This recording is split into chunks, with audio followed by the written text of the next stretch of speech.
You close your eyes after lunch, just for a moment. The sun is warm, the room is quiet, and your body feels heavy in the best way. Next thing you know, it's 40 minutes later. You wake up groggy, maybe a little confused, and wonder, was that nap helpful or harmful? If you're over 60 and napping more than you used to, you're not alone. In fact, studies show that nearly 1 in 3 seniors take daily naps, and the numbers go up sharply after age 70. But here's the truth, not all naps are created equal. And the way you nap could either be adding years to your life, or quietly increasing your risk for serious health problems. So today, we're digging into the real science behind senior napping, when it helps, when it hurts, and how to nap the right way to protect your brain, your heart, and your sleep at night. Before we go further, if you're part of the growing community of seniors who care deeply about your independence, peace, and long-term health, don't forget to like this video and subscribe. And I'd love to know, where are you watching from today? Let us know in the comments, because elderly reflections and senior wisdom are happening all around the world, and your voice matters here. Now, let's get to the heart of the issue. One of the most common beliefs is that needing a nap during the day means you're lazy, or you're not getting enough sleep at night. But the truth is more complex. As we age, our sleep architecture changes. That means our bodies naturally shift into lighter, more fragmented sleep, especially after 65. Nighttime sleep gets shorter. More interruptions. Less time in deep restorative phases. So your body looks for ways to compensate. And sometimes, that means napping. In small doses, that's not a bad thing. In fact, studies from the University of California, Berkeley have found that short naps can improve memory, reduce blood pressure, and enhance mood in older adults. A 20 to 30-minute nap can literally recharge your brain like a battery. But here's where it gets tricky, the timing, length, and frequency of your naps matter more than you think. Let me tell you about William, 79, from Wisconsin. After retiring, he got into the habit of napping for 90 minutes every afternoon. At first, it felt good. But over time, he noticed his nighttime sleep started to suffer. He had trouble falling asleep, woke up more often, and slowly, his energy in the morning declined. He told his doctor, "I nap more than I sleep at night." Turns out, he was caught in what scientists call sleep inertia, a groggy state that happens when you wake up from deep sleep during a long nap. This confuses your circadian rhythm, the internal clock that tells your body when to be alert and when to rest. And for seniors, that confusion can lead to insomnia, memory issues, even increased fall risk. In fact, a major study published in the journal Sleep Health found that seniors who nap more than 1 hour a day have a 32% higher risk of developing cardiovascular issues, and a more than 40% increased risk of developing cognitive decline, especially if those naps are unintentional or occur frequently throughout the day. But don't worry, this doesn't mean naps are bad. It means you have to nap wisely. So, how do you know if your nap is helping or hurting? Ask yourself these questions. Are you choosing to nap, or do you have to nap just to make it through the day? Does your nap refresh you, or leave you foggy and disoriented? Are you sleeping better at night, or worse? If your answers lean toward have to nap, still tired after, or can't sleep at night, your naps might be doing more harm than good. That's where strategic changes can make all the difference. Now let's explore the 3 golden rules of healthy napping for seniors. Rule number 1. Keep it short, 20 to 30 minutes max. Your brain cycles through stages of sleep. After 30 minutes, you begin entering deep sleep, and waking from that stage can leave you disoriented, groggy, and cranky, what scientists call sleep inertia. Short naps keep you in the light, restorative phase, giving your brain a boost without throwing off your internal clock. Rule number 2. Nap earlier in the day, before 3 p.m. Napping too late disrupts your melatonin production, the hormone that helps you fall asleep at night. Think of it like snacking before dinner. If you nap too close to bedtime, your body won't feel tired when it should. Researchers recommend aiming for a nap window between 1 p.m. and 3 p.m., when the body's natural energy dip makes rest most beneficial. Rule number 3. Make it intentional, not accidental. Falling asleep in front of the TV or in a chair without planning to? That could be a sign of underlying sleep disorders, depression, or early cognitive decline. Intentional naps, where you lie down in a calm, quiet place and set a gentle timer, are healthier, more restorative, and more respectful of your body's needs. Let me ask, do you nap regularly? How long do you sleep?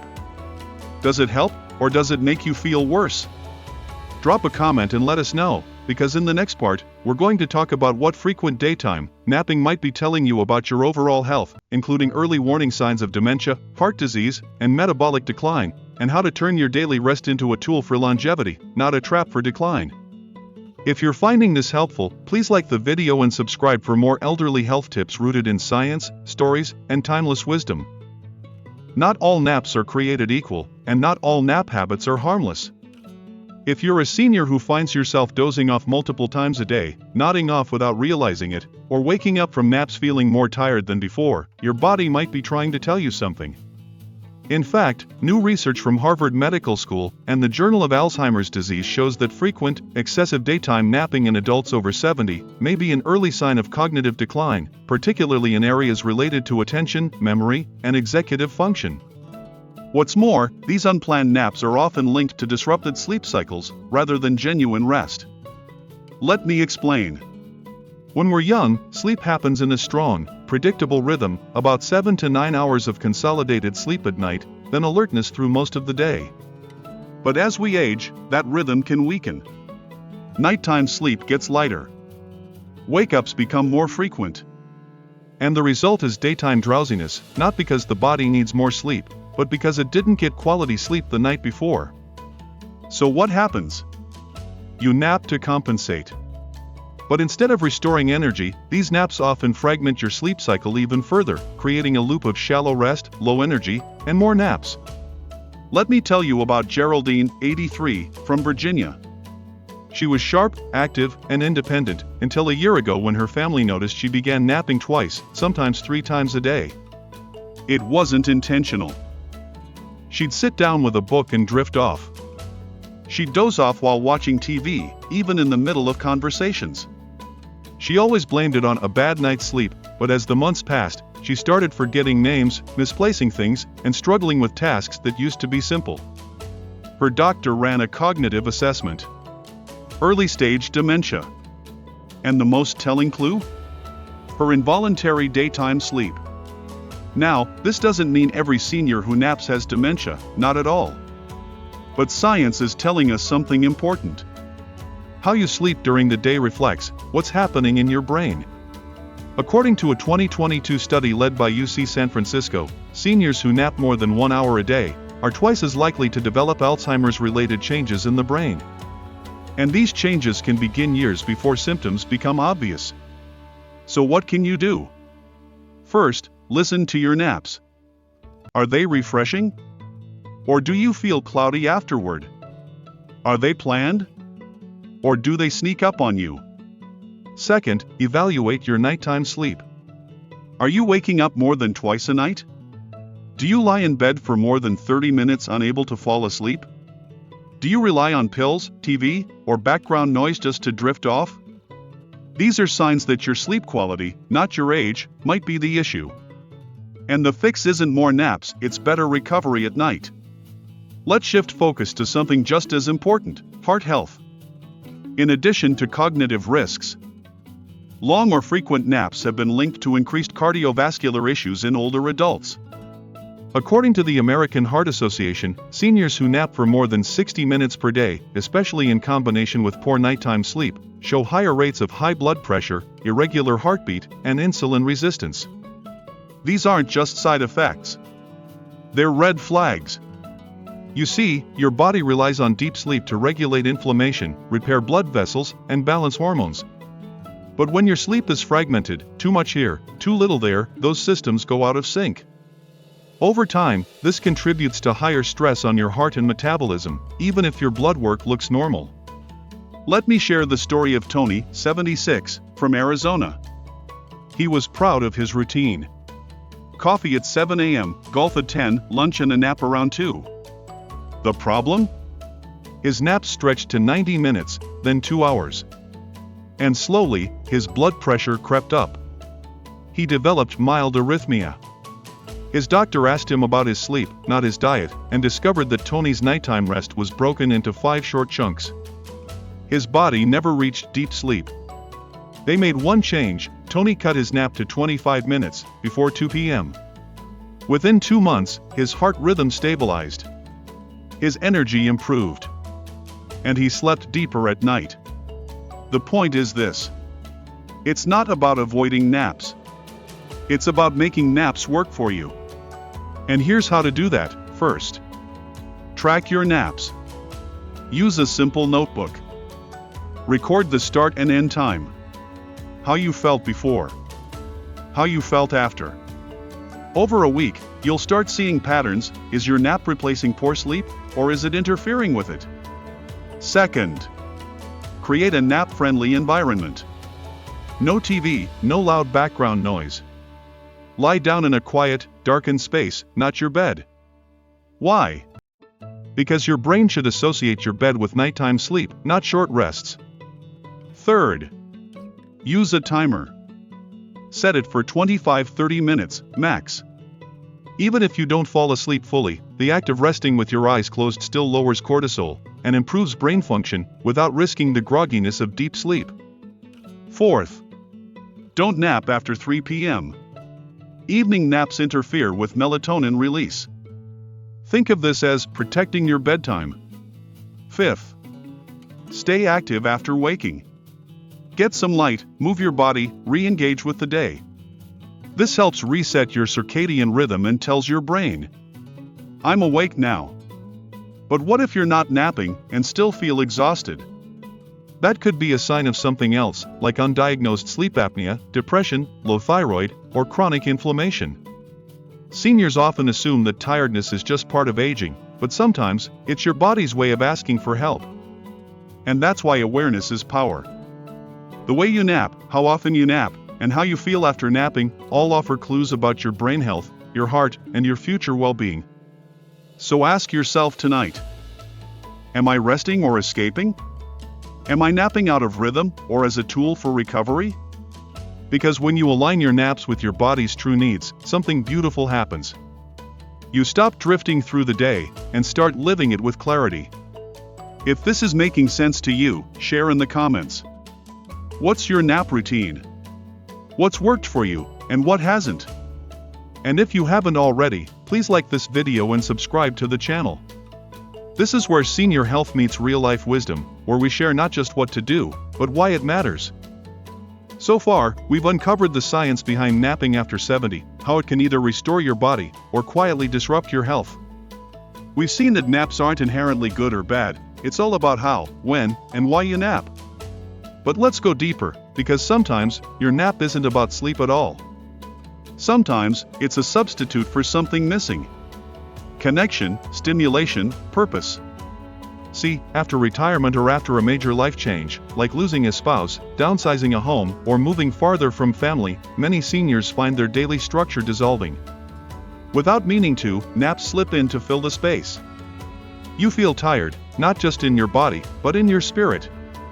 And sleep becomes a way to pass time, rather than a way to recover.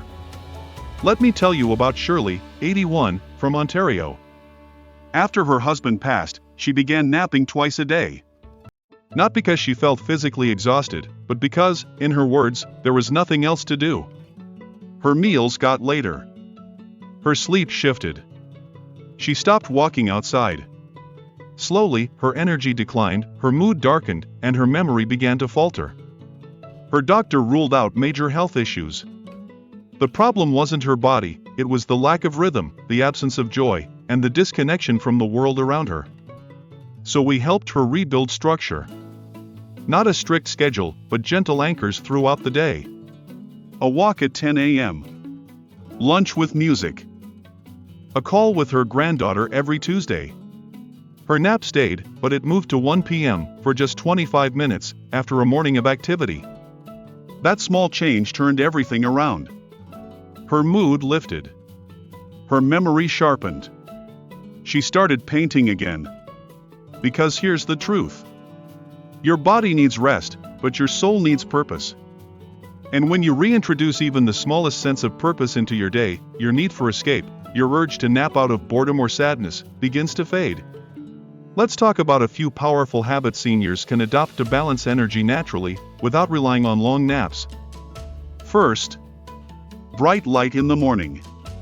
Within 30 minutes of waking, go outside or sit by a window with full light. This tells your brain the day has begun. It regulates your circadian rhythm and reduces daytime sleepiness. In fact, morning light exposure has been shown to reduce napping frequency in seniors by as much as 40%, while improving nighttime sleep quality. Second, midday movement. Instead of lying down after lunch, take a short walk or do some light stretches.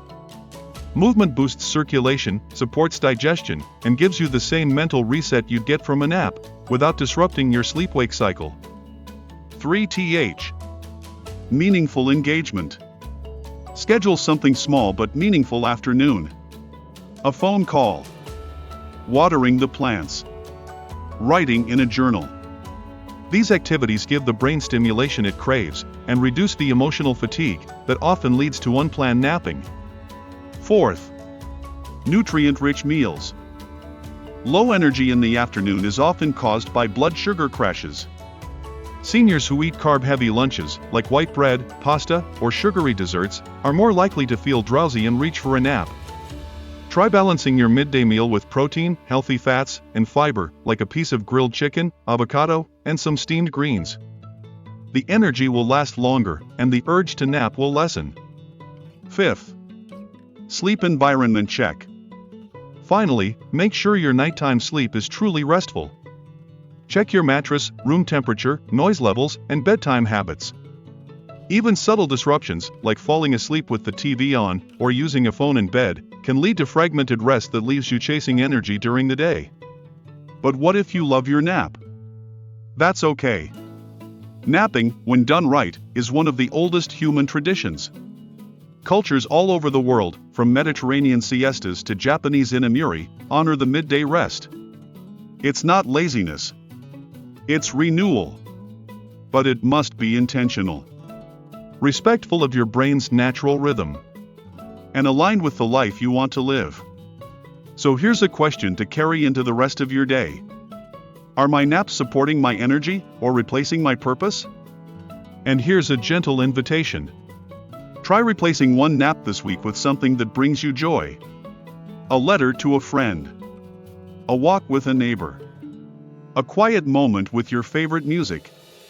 Then ask yourself again, do I still need the nap? Because sometimes, the thing you're reaching for isn't sleep. It's peace. It's connection. It's life. Let's recap what science and real life have taught us. Napping isn't bad. But naps longer than 60 minutes, or taken late in the day, can disrupt sleep, raise health risks, and indicate deeper issues. Smart napping, 20 to 30 minutes, before 3 p.m., can boost mood, memory, and heart health. Unintentional or frequent naps may signal poor nighttime sleep, early cognitive decline, or emotional needs not being met. Your body needs rest, but your soul needs rhythm, movement, light, and love. And perhaps the most important thing, you have the power to shape your energy, one small choice at a time. If this video gave you something to think about, something to reflect on, please share it with someone you care about. Let us know in the comments, what's your relationship with naps? How do they help you, or hurt you? And if you haven't already, take a moment to like this video and subscribe to the channel.